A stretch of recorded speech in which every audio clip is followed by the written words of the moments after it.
Okay, welcome. Thank you all for joining us for the Lighthouse Writers Workshop virtual happy hour.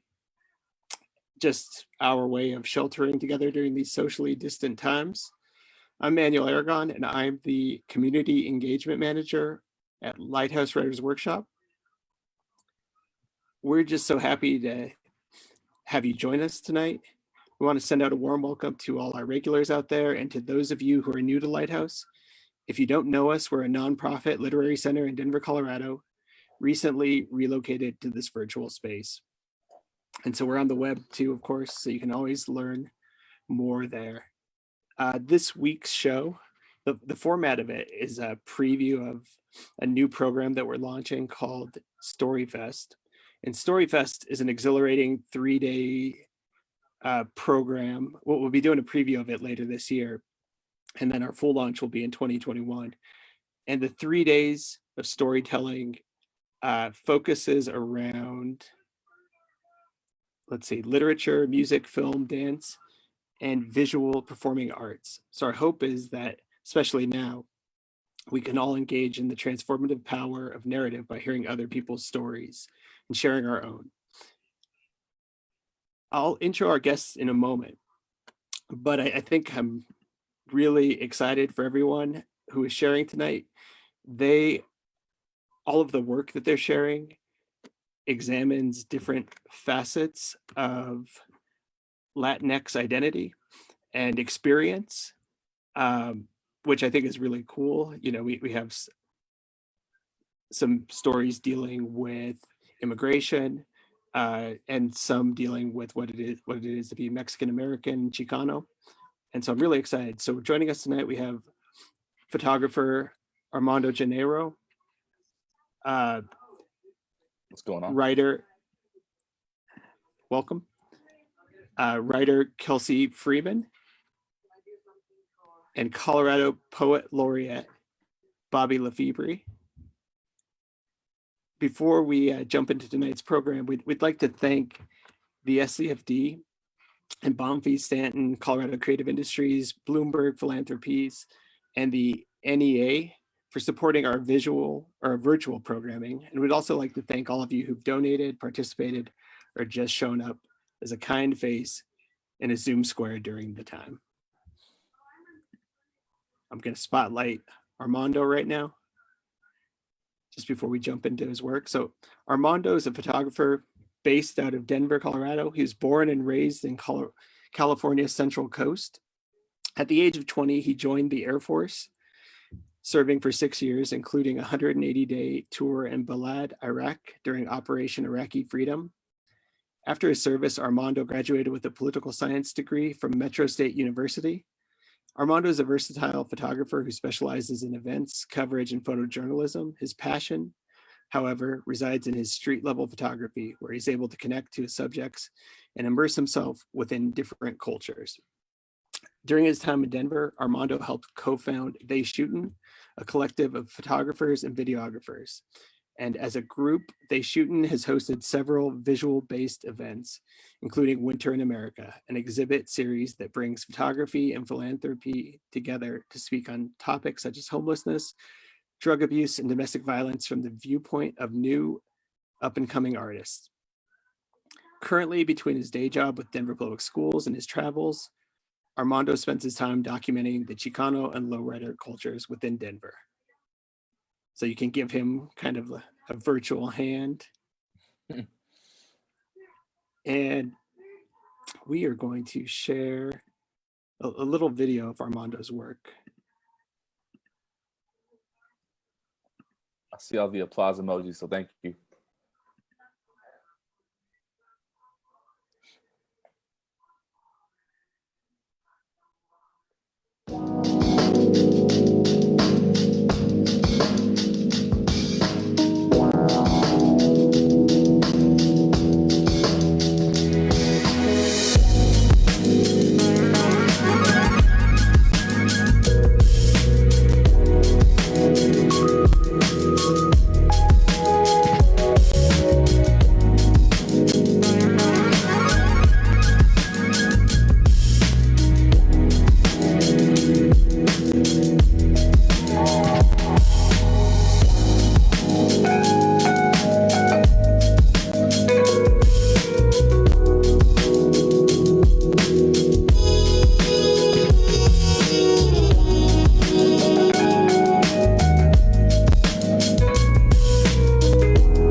Let's go ahead and give Armando a hand for that. That was really spectacular. So Appreciate Armando, it, no problem. You created that. But why don't you tell us what you ended up creating that video for? So our good friend Evan Weissman from Warm Cookies of the Revolution, he approached a couple different artists here in Denver, and he brought this idea of social intimacy through distance, and kind of putting together like a virtual care package to send out to everybody during these crazy times. I really loved the idea. I immediately knew what I wanted to do. And so I started searching through about 2 years or so of photos that I took, and really looking for and looking to highlight that human experience, that human connection, at least how I shoot it through my lens. And so that was photos of concerts and lowrider cruises and block parties and baptisms and playing sports. There was like a photo of a protest in there, photos of just hanging out with the homies on the corner, just like dapping up the homies. Something that we're not, we can't do at the moment. We've been forced to kind of step back and like reevaluate how we conduct ourselves socially, at least for the time being, and for the sake of our neighbors in our community. So I wanted to kind of put together a little video containing all those images that I could find, and kind of like just remind people that there is an old normal that hopefully we can get back to, but for now we're gonna have to deal with this new normal. Yeah, I was really struck by, especially it ends with two guys giving a handshake to each other, and I was really struck. This past week, I ran into a homie at Target, and we were just I haven't seen them in a little while, and like went up to go give them a handshake, and then was like, oh, we can't do that. Yeah, right. Yeah, and it's so, like the elbow thing is like a whole new thing, and it's it's just out of an abundance of caution, man. We just found out that one of the homies in the lowrider community here in Denver passed away this week. And like before all this happened, I would see those guys pretty often. Haven't seen a lot of them, since it all started. But it's just one of those things. It just hits home when it's somebody that has it and that died from it. It kind of like triggers you, and you have to you're like conscious all over again. Like, hey, this is very real. We can't be just like all dapping each other willy nilly, even though it seems kind of like silly that you can't do that. But it's it's very real, and it's pretty scary. Yeah, no, it really is. And I think you hit on something a little bit ago, that you really wanted to capture the human experience. And when I look at your work, and I'm going to share a couple of images here, that there's something, not only do you capture the human experience, but I think specifically, it seems like pretty frequently you capture uh, the Latino and the Black human experience. And Sure. why is it important to you? You know, I look at these images, and what why do you think that's the focus of your work? Um, like I mainly shoot here in Denver. I do try to like travel out and hit California pretty often, but like I said, I mainly shoot here in Denver, and um, at heart, I'm an artist, and I try to like focus on composition and the way I frame photos, but I'm also a photojournalist, and so there's a lot of communities over the years here in Denver that have been pushed to the fringes. Um, whether that be just like a history of that happening in the city, or whether that be something because of like things like gentrification that's very prevalent now here in Denver. And so it's it's uh, it's about pushing those communities to the forefront and reminding people that they exist, they're here.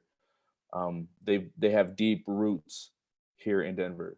um, when I go to places like Los Angeles and I talk to people about the Latino experience here, or like the lowrider scene here, people are shocked to know that there is one here. I mean, people that aren't from here, people that are from outside of the state are really shocked when I tell them how rich the culture is here.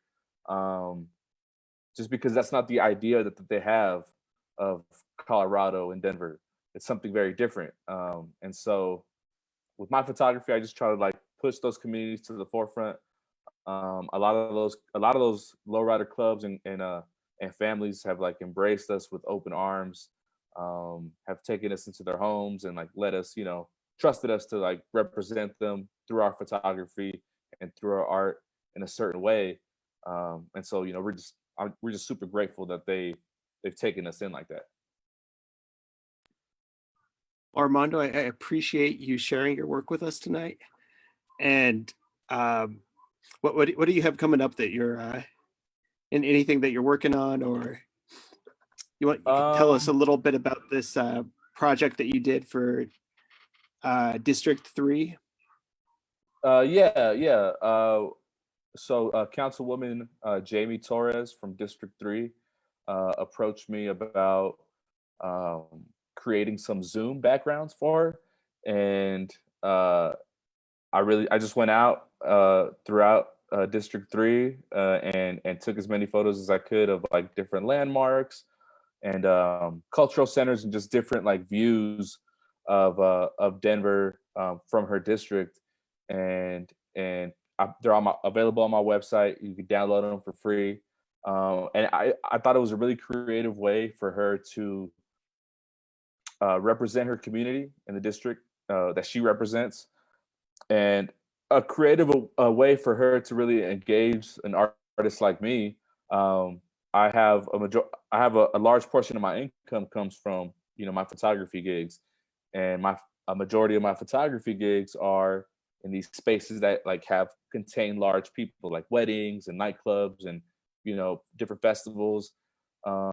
So her finding a way to be able to like support an artist like me with this creative idea, I thought was really awesome. So I'm just grateful for her and her team for being able to connect with me and making that happen.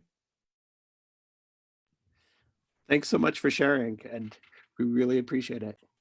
For sure. And you'll Thank you be guys. around. Yeah, and you'll be around for Q&A here in a few. Yeah. Okay. So our next reader for the evening, we have Kelsey Freeman. And as a writer and educator, Kelsey Freeman focuses on Indigenous rights, immigration policy, social justice, and public policy. After graduating from college, she received a Fulbright Fellowship to teach English and study migration in central Mexico. She is the author of No Option But North, The Migrant World, and The Perilous Path Across the Border, which is based on a year of interviewing Central American migrants as they journeyed through Mexico.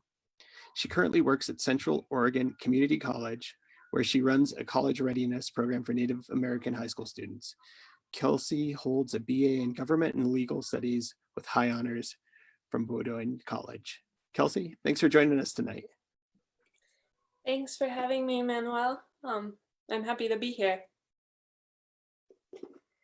And so you're going to share something from your book with us? Yeah, so I'll go ahead and read a little bit from my book, No Option But North, which just came out. And really the goal of No Option But North, like Manuel said, it's based off of the year I spent in Celaya, Guanajuato, in central Mexico, interviewing Central American migrants that were coming through heading north.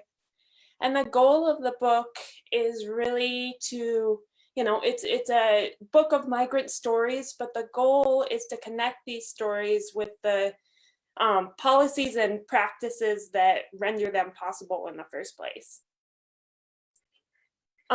So with that, and I think just to share, I think that's especially important right now. I think it's especially important for me writing as a white person, because I think my role in this is not, to give voice to the voiceless as we sometimes hear, that's not my role. More my role is to give voice to the policies and practices that render these stories possible. So with that, I'll read a little bit from the book, and then so thanks for letting me share. So I'll start just with an image here. Through the viscous fog of a December dawn, headlights divided the darkness. Beside me, Roberto looked expectant, seasoned, practiced. His body a silhouette, shadows dirty across his cheeks, he prepared for what he had now done 100 times. The metallic beast roared. In seconds, he would be gone. Todo bien? I managed haltingly. A stupid question, but the quiet murmurs of the others around me overwhelmed me. My hands hung impossibly heavy at my sides. Todo bien, he confirmed, and then the headlights were upon us, interrupting the swaths of shadows. Nos vemos, Roberto called as he took off running. The others did the same. Soon there were dozens of men galloping ahead, trying to catch la bestia, the beast as migrants called it. Their rhythm gathered steam as they attempted to time their gait to the relentless pounding of the giant wheels. They all knew that if a hand slipped or never quite grasped the rungs, their stories would end with their flesh shredded on the jagged teeth of the tracks. Roberto and the others melted into the fog ahead. The grumbling train became a blurry film in my periphery as I observed their images disappearing into the darkness. I imagined each one jumping, then crawling up the sides of the beast like little spiders. But I didn't really know. Nos vemos, I whispered. See you later. But I never really expected to see any of them again. And so then I'll move to, like I said, the book is a compilation of stories with explanation and context into the policies that and the background that kind of make these stories possible or exacerbate the violence that Central American migrants face in their journey north through Mexico and then across the border. So I'll share a part from a story. This story is called Una tortuga que se llama Chapulín, and it's features this family that I met, and it's one of the families that I spent the most time with because they stayed long-term in Celaya. And the family was two parents. The woman was 8 months pregnant, and then their 3- and 6-year-old daughters all traveling north. So I'll read a little bit from their story. And with that, I have some pictures from the book that I'll bring up here. Let's see, share my screen. And these are by my sister who collaborated with me on this project, Kelsey Freeman. And so she photographed some of the migrants that I interviewed along the way. So these are the photos from this story.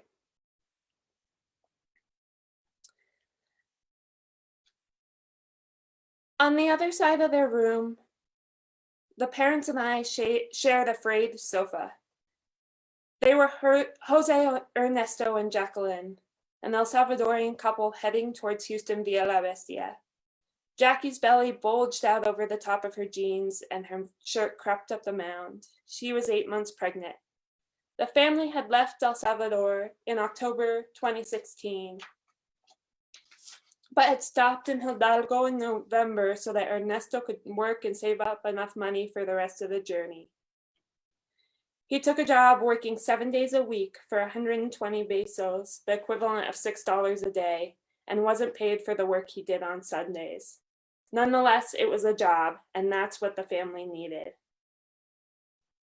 Why would the family choose to leave El Salvador, especially when the journey is arduous for a single male, much less for a pregnant woman and 2 little girls?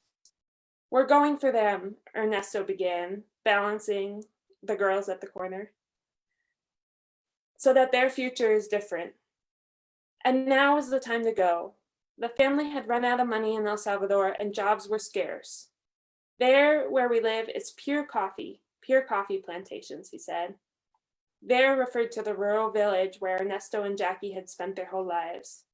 However, the price of coffee had recently plummeted, forcing the plantation to cut much of its workforce, including Ernesto. So why wouldn't Ernesto take his family to another village or go to a city to find a job there instead of journeying all the way to a distant US? Well, the other problem is the gangs, Ernesto shared. At least in the old days, one could go and work in another town, but not anymore, because the town where I live is one gang's territory. Just because I live in one territory, I can't go into another gang's territory anymore. Indeed, economic opportunity and gang violence are intricately interlinked in countries like El Salvador, Honduras, and Mexico.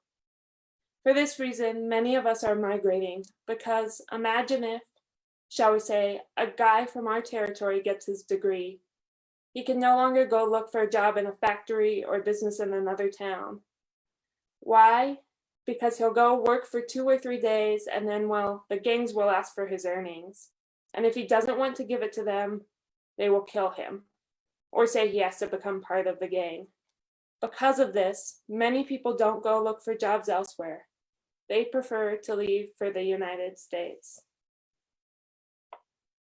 Ernesto relayed that the journey north was most difficult on his wife or children, but, quote, nothing bad had happened to them so far, thank God. Tellingly, Ernesto did not consider sleeping in the street, begging for money, walking hundreds of kilometers with 2, almost 3 children under 7, going hungry, and taking a train that was never meant for passengers, all of which had occurred on their track. He knew that there were a lot worse things that could happen on the road north, especially to women. The family's first attempt to leave had been unsuccessful. They crossed the Mexican-Guatemalan border, but got only as far as Tapachula, Chiapas, where the combi they were on was detained at a checkpoint. On their current journey to the border, they had decided not to risk the combi or any of the public buses, which were more likely to be patrolled by immigration authorities. Instead, they had walked across the entire state of Chiapas.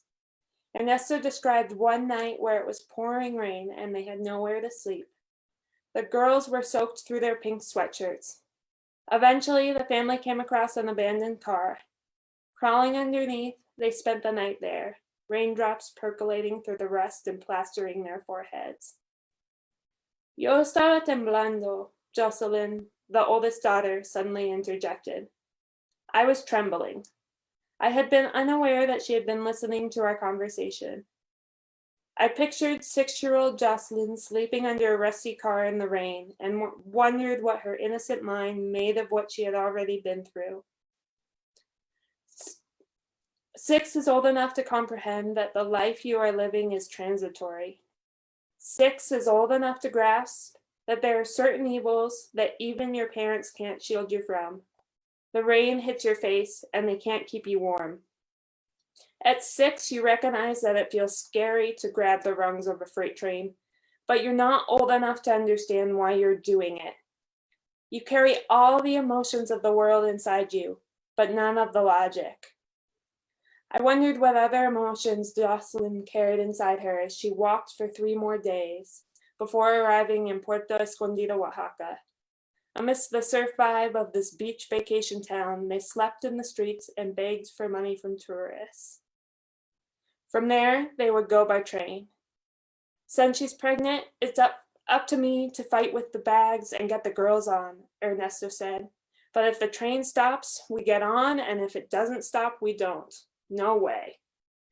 Not getting on the moving train meant that the family would have to wait days to climb aboard or walk even further distances. But there was no better option. Do you feel vulnerable? I asked Ernesto as his wife accepted an animal sticker from her oldest daughter. Yes, I do. There was certainty in his words. Because I have everything here. Everything was his wife, his 2 girls, and his unborn baby. I couldn't help but think that Jocelyn picked up on the subtleties of her own vulnerability, storing them away in layers deep within herself. What parts of this experience would she carry with her going forward? What would become the unwritten notes in the tune of her unconscious? Jocelyn came over and nestled up to the base of her mother's feet. She was drawing something in her notebook, a picture of herself and her family, she explained. Want to see my drawings? She offered me her notebook, which was plastered with butterfly stickers and scribbled figures. Is that you? I pointed to a rounded drawing that had a face and some hatch marks. She smiled, cocking her delicate neck up at me. No, es una tortuga que se llama Chapulín, she giggled as she told me. It's a little turtle named Grasshopper. Ah, that makes sense, I responded, because it did in fact look like a turtle. But of course, drawing a turtle named Grasshopper was a piece of kid logic that would make any adult's heart turn to melted butter. What is rational to us can be bent and molded until it becomes something else entirely for a kid. I hope the journey north could be kneaded into something softer in Jocelyn and her sister Maria's minds, just as a turtle could be called Grasshopper. There would always be a certain ugliness behind these days for them, a sliver of darkness and uncertainty hanging in the air they breathe. Earlier, Ernesto had described how every time the family passed a park, the girls would beg to stop and play. Sometimes it gives me the urge to cry, or even to return, he sadly shared. I was sure it was the same for his girls, the longing to be kids balancing unsteadily on the tumultuous ground beneath them. But I hoped, deep in my softened heart, that they would find a base of stability soon, that could ease the emotional weight of watching the train tracks pass beneath their little feet.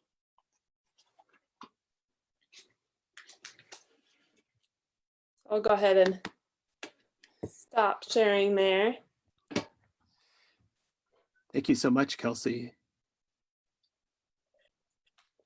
Thank you. I appreciate too having the visuals to go with that story. Sometimes it helps to mix it up with so many faces. Thank you again. And so next up is Colorado Poet Laureate, Bobby Lefebvre. Bobby is a poet, performer, and cultural worker. He's current Poet Laureate for the state of Colorado. He's also the state's youngest and first Poet Laureate of color. He's an Emmy-nominated writer, performer, and cultural and social worker fusing a non-traditional, multi-hyphenated professional identity to imagine new realities, empower communities, advance arts and culture, and serve as an agent of provocation, transformation, equity, and social change. Bobby Lefebvre. Thank you so much, Manuel, for the intro. Hello, everyone. I'm going to read a bunch of poems shotgun style. I'm not going to do a lot of talking in between them or any talking potentially. And thanks for tuning in, and we look forward to chatting with you. This is COVID-19. The sirens are sounding. The screams are loud. The virus has packed its bags. World traveler without a passport. Borders are man-made. Walls cannot contain life on the move, but that's another story. Asian businesses were empty before streets. Racism. The toilet paper is gone. Panic begets panic. My 3 p.m. meeting is now a Zoom conference. Tom Hanks is raising his hand. Let's talk about the poor. 30 million uninsured, ends meet, public transportation to get there, self-quarantine, privilege, paradox, blue collars can't work remotely, hourly wages, side-eye to salaried, go ahead and cancel school, childcare is a killer too, industrialized without a heart, developed without a conscience, capitalism gaslights, blames our bodies instead of broken systems, wash your hands, cough into your sleeve, plutocracy lampooning universal health care, call on your God or whatever, just don't touch your face when you make the sign of the cross. Today's May 1st, this is for the workers. And together we watched it happen. Watched the stars come out at night. There, right before our eyes, a grand reveal. And the stars, the people, they did what they always do. They got up, they packed their lunch, they talked in, they delivered their bodies, they took orders, they worked. They didn't complain, they were grateful, they smiled, they cashed their checks, they were broke again, they prayed, they stretched, they made miracles, they raised children, they dreamed in grocery stores and fields and janitors' closets and restaurants and shelters and classrooms and factories and banks and offices, warehouses, buses, trucks, trains, some in emergency rooms and in clinics and in morgues, mortuaries. They worked because rent, because food, because bills, because insurance, because integrity, because heart, because someone has to make the money for those at the top who don't really make it for themselves. Boom. 1. The hand tells the gun, I am boss. The gun answers the hand, aim wisely. The gun tells the bullet, prepare yourself. The bullet answers the gun, I am afraid. The bullet tells the target, I am sorry. The target answers the bullet, I know. The target tells the blood, don't leave me. The blood answers the target, I must. The blood asks society, how much more of me do you want? Society answers the blood. 2. In the distance, prayers ring out, God bless the hand, God bless the gun, God bless the bullet, God bless the targets. God bless the blood. God bless the United States of America. This is on Ghetto Bird and Brown Bodies. In these new shiny streets, the ghetto bird is an endangered species. But tonight, there is one soaring up above us. I can hear its mechanical wings flapping boastfully in the distance. Its unforgiving eyes are seeking someone this city has also rendered endangered. We are always invisible to them until they decide to come for us. Invisible to them until they decide to take what is ours. Turquoise. Tourists in Santa Fe have a fetish for authenticity. So the native man plays along. He puts war paint and a headdress on his words before delivering them to the salivating. He sees me smiling at the intention behind his rehearsed cordiality. Then he collects upsold green from white hands. What was his was once mine, he says with a grin. Sometimes survival is a masculine. Other times survival is simply taking back what is yours. Verb tense confusion. The man in Mexico City selling me tacos can smell that I'm not from around here. The R's rolling off my tongue stagger clumsy like a baby learning to walk. My verb tense confusion creates a car crash in the middle of our conversation. No eres mexicano, ¿verdad?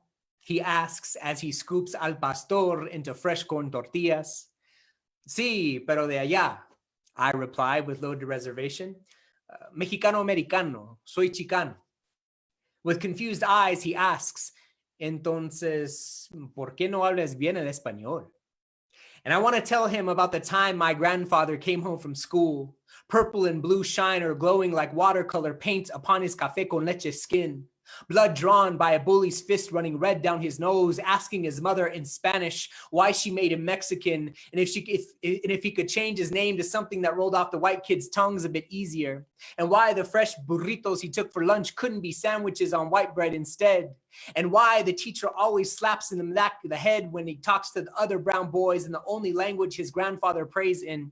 And I want to tell him more about my parents who bound and gagged the Spanish language, holding it like a hostage in the trunk of their tongues in attempts to spare us the degradation of the past. And I want to tell him more about the man standing in front of him, about the multi-generational fight for dignity, about the freedom of rearming oneself with the language and culture of their past, how education and forgiveness can eradicate shame, how we are brothers separated by false borders, how they tried to teach us we have different blood running through the same veins, how cultural pride is a shield we have learned to wield as we walk through the world, how the eagle and nopal are tattooed into my heart as they are his, but there's a long line of people behind me. My tacos would get cold and my sentences would travel broken like a drunk man stumbling home from a hollow night at the bar. So I simply answer him, it's una larga historia.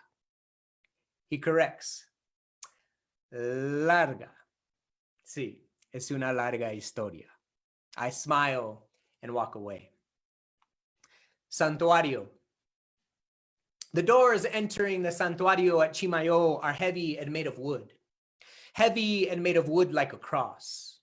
A cross holding the crucified hangs upon the altar. The altar is intricately painted and is made of wood. Wood is also what the pews were carved from.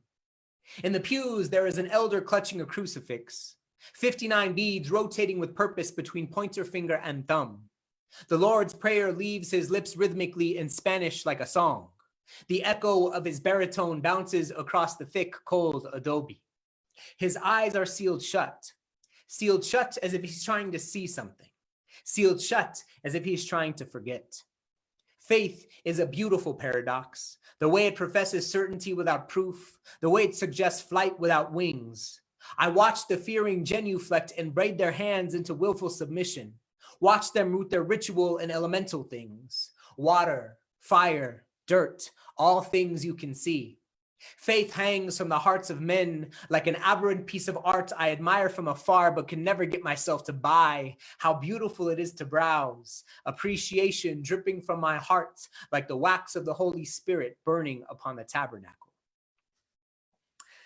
When Grandpa returns. When my grandfather returned from work, he would place his lunchbox on the mustard-colored vintage Maytag dishwasher, find my grandmother, and kiss her 3 times on the lips, saying, "Te quiero mucho, vieja."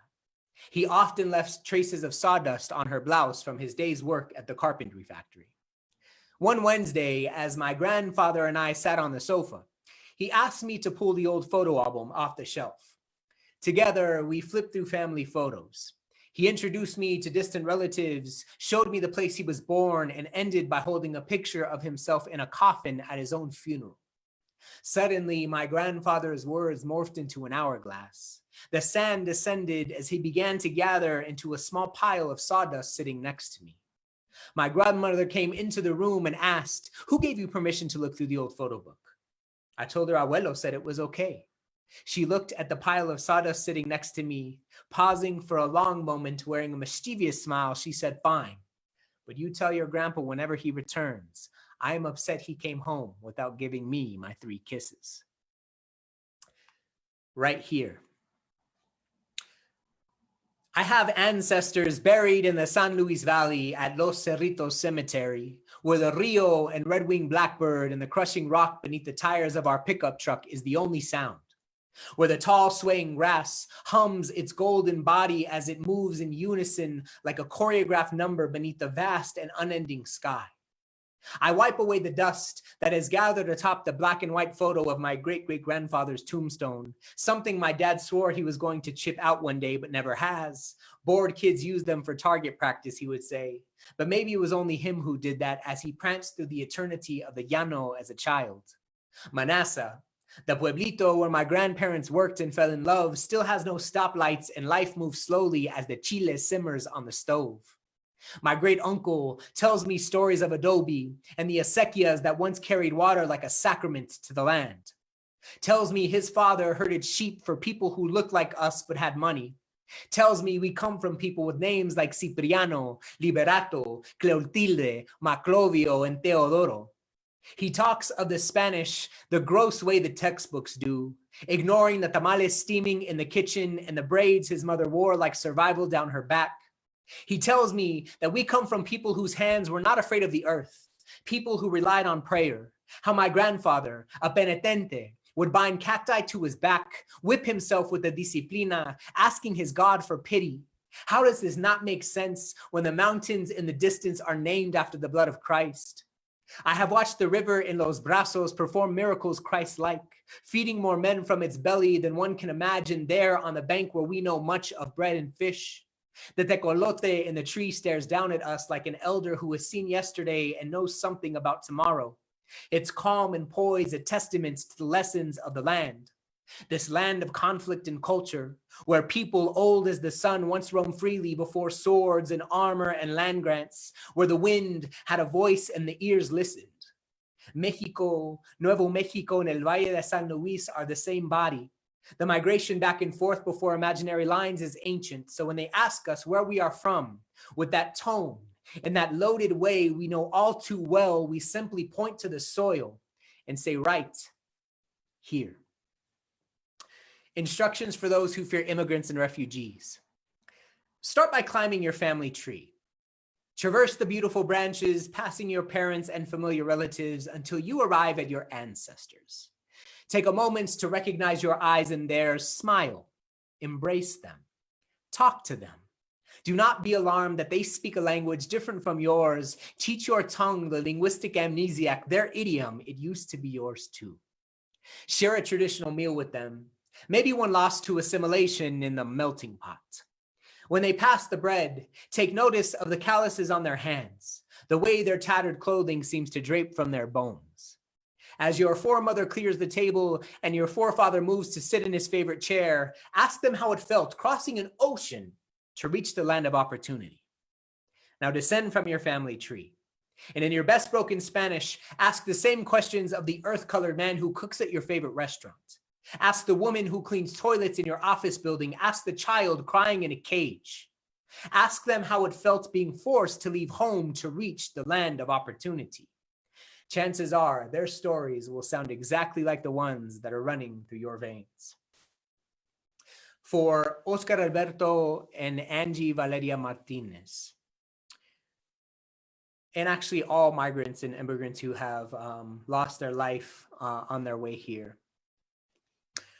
I imagine her 2-year-old heart was small, maybe the size of an unripe fruit, something green, something growing toward promise, something not quite ready to be consumed. I imagine his heart was big, maybe the size of better tomorrows, something peaceful, something imaginary, something that could not wait. I cannot tell you why the river was hungry, why desperation continues to find itself stuck between the river's teeth, but dreams are boats that will not sink with bodies, humanity a buoy that floats where breath succumbs. There along the water's bank, belly down among the reeds, brown bodies expired like yesterday, like tomorrow. I am convinced this country likes it that way. There it is easier to wash the blood dripping undeniably from its hands. This is my last poem, and since we're doing the happy hour, this is Mescalito. I dig my fingers in fertile soil until mud paints my nail beds brown. The sun is high and the agave is growing. The piñas are baking slowly in the shade. Ollas de barro sit in surrender as flames dance beneath. Soon, the aguardiente will be ready. The best things in life are worth waiting for, and you are a seductive slow dance that renders me a student of patience. To taste you is to take in the secrets of the earth. May I kiss you slowly? I love the way your smoke lingers on my lips, the way your fire forges a home atop my tongue. Thank you.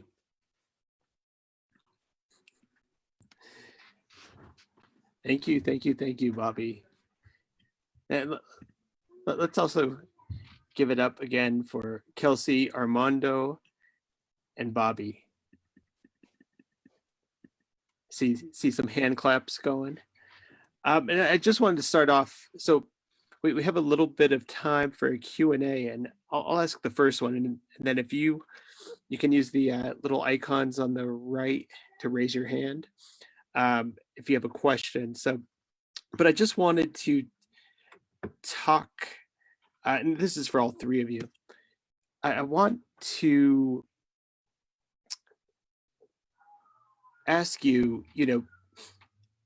for the three of you, what do you hope listeners, readers, people looking at your pictures take away from your work?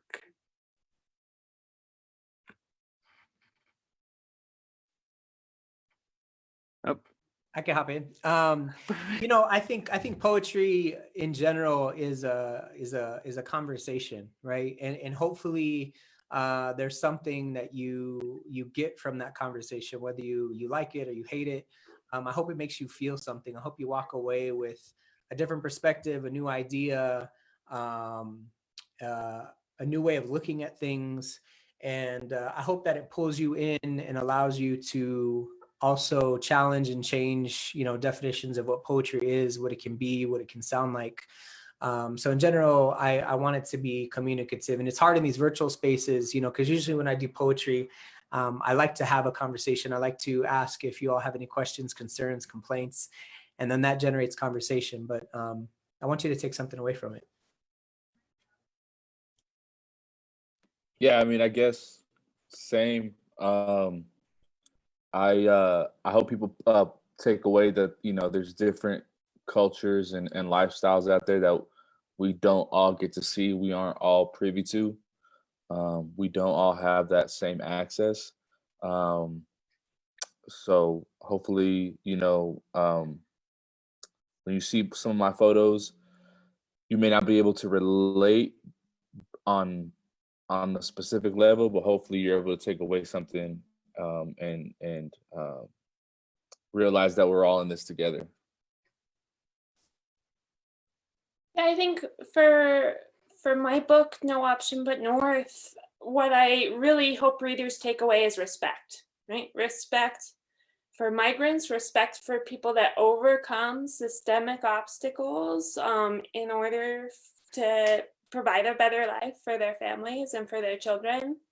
And I hope too that they recognize that these are impossible situations people are in, impossible choices that aren't really choices at all.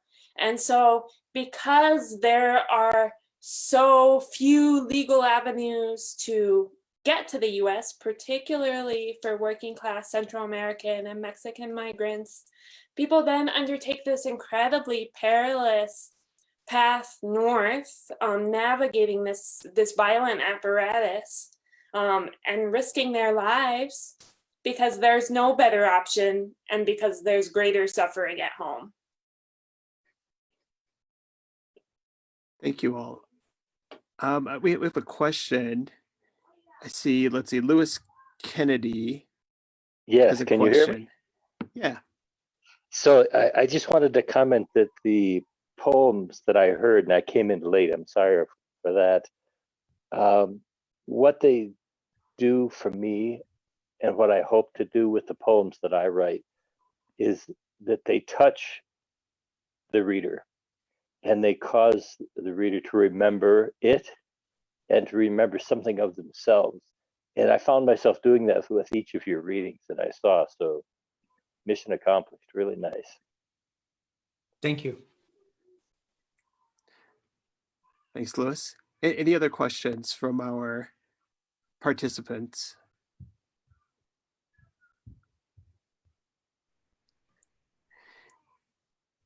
Everybody gets a little shy during the virtual Q&A time.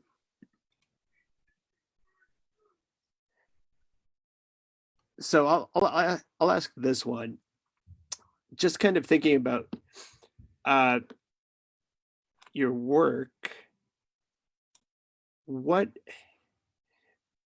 So it seems like, you know, in my head, I kind of have a visual map of how your work kind of integrates, right?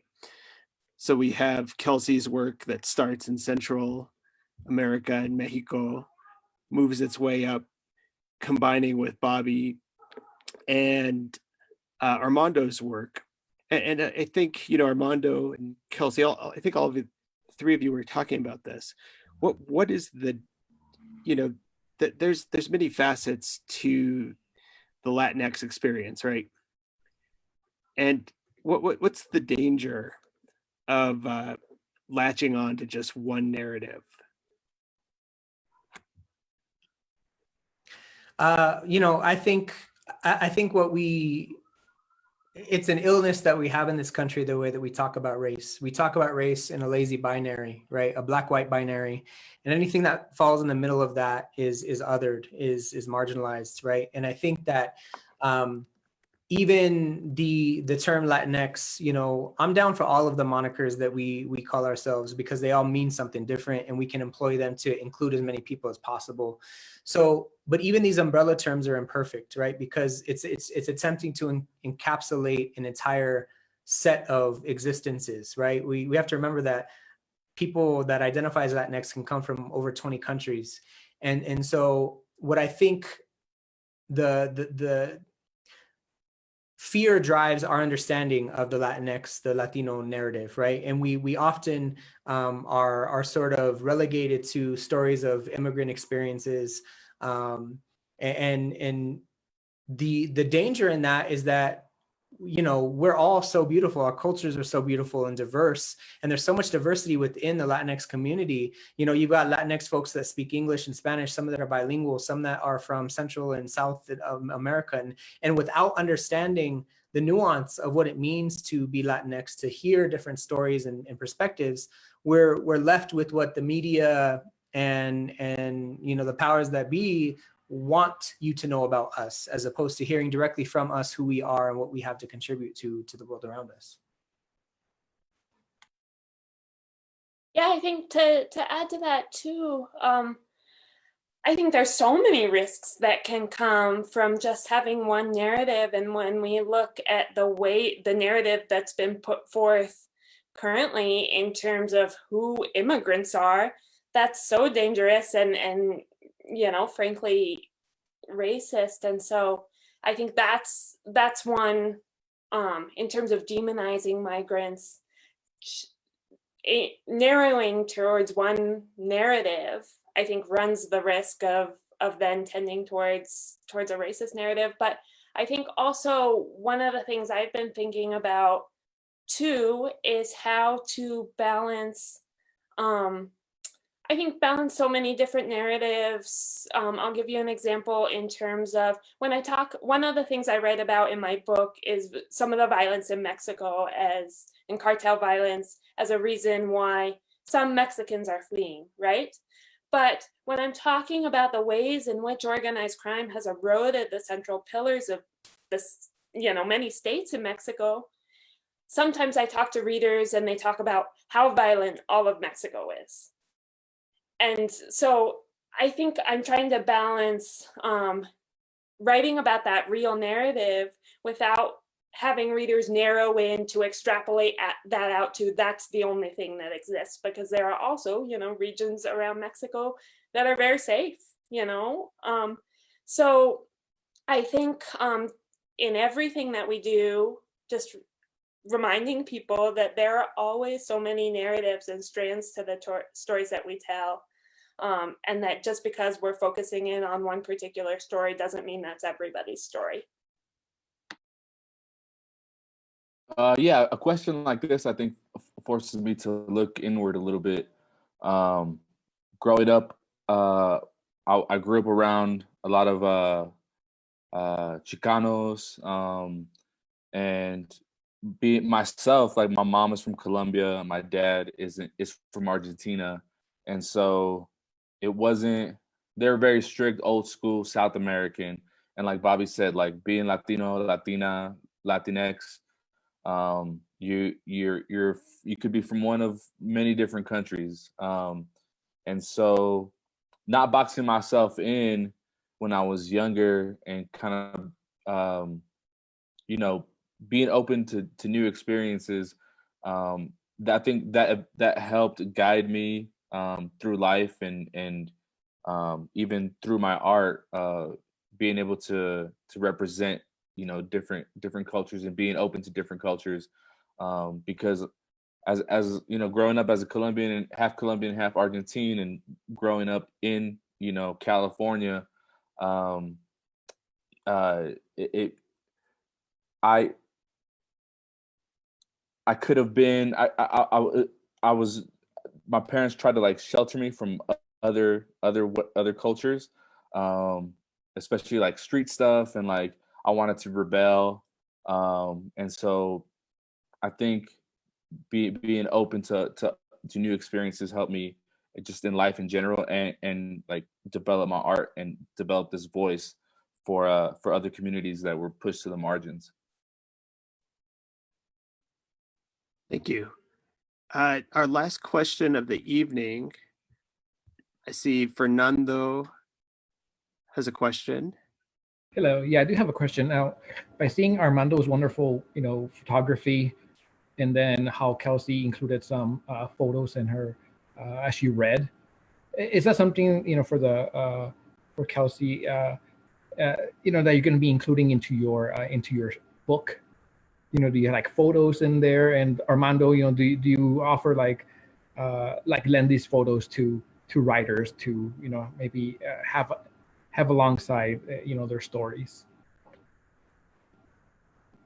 Yeah, I mean, I've haven't been approached to do a project like that. I'd definitely be open, depending on what the subject matter is and who it was, for sure.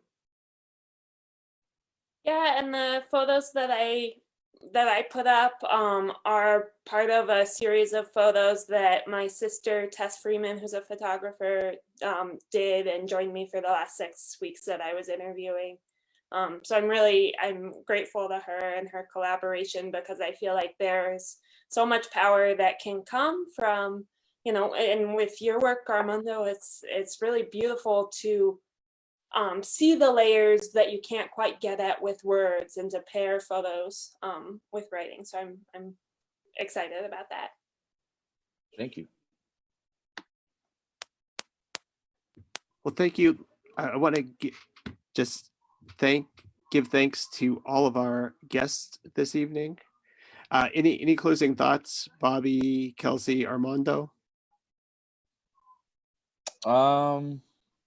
I just real quick, I just saw one question that Janice asked, and she wants to know what the artists think made our art so rich. And I think I can close with this as an answer. I think hopefully it's the authenticity. Hopefully it's the that sense of genuine culture that's coming through in the photos. Hopefully that comes through when you're looking at some of my work, to be able to share that experience with others, and hopefully open their eyes and their minds to different ways of life. I hope is what makes my photography stand out. I think that's a great question to end on. And for me, I hope that it's empathy. And I hope that's something that comes through in my writing. And I hope that the reader feels what I felt sitting there and speaking with people that were passing through the migrant shelter. Yeah, and I guess I would end with we're in unprecedented times right now. Things are really wild, and so I would encourage you all to do some writing, to whether that's journaling or finding, writing prompts, by writers that are, putting those things out these days, because I think documenting the way that you are thinking and feeling and showing up during this wild time is going to be important, 5, 10, 20 years from now. And we're going to want to understand what was happening in these moments. And art is always a cornerstone of culture. Art is always a translator of the times. And so even if you don't consider yourself a writer or an artist, I would encourage you and push you to explore that side of you here, because everyone has it, especially during these times, and to keep record of that. And if you're not a writer, use audio recording or scrapbooking or some sort of form of artistic practice or creativity to really talk about how you're feeling during these times. It'll be important later on.